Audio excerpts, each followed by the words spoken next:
আজকে আমি দেখাবো তোমাদের রানী মৌমাছির চাষ। সরি, রানী মৌমাছি না, মৌমাছির চাষ। মৌমাছির চাষ কি করে করা হয় আজকে দেখাবো। দেখছো কোনোদিন? দেখছিস তোরা কোনোদিন মৌমাছির চাষ? তো আজকে আমি বাংলাদেশে এসে প্রথম দেখলাম মৌমাছির চাষ। ও মাই গড! ও এর ভয়ও লাগে না রে, বাপরে বাপ। এই ছেলেটা যে দাঁড়ায় দাঁড়ায় এই যে মৌমাছি চাষ করতেছে, ঠিক আছে, সত্য। এই যে বক্সগুলো দেখতে পাচ্ছ, এগুলো প্রত্যেকটার মধ্যে রয়েছে মৌমাছি, ঠিক আছে। একবার যদি ওইটা ধরে পাছার মধ্যে কামড় দেয় না, তারপরে বুঝতে পারবা এই সব কটা বক্সের মধ্যে রয়েছে। বা আমার এত সাহস দেখো, আমি গেছি ওইখানে, ঠিক আছে। দাদাটা আবার ঘুরে ঘুরে দেখছিল মধু আছে কি না, ঠিক আছে।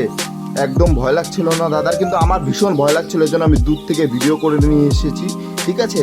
এই যে মৌমাছি দেখতে পাচ্ছ, আর এইখানে রয়েছে রানী মৌমাছি। আর এই যে তোমাদের এখনই মার্ক করে দেখাবো রানী মৌমাছি। জীবনে কোনোদিন দেখেছো এই রানী মুখার্জি?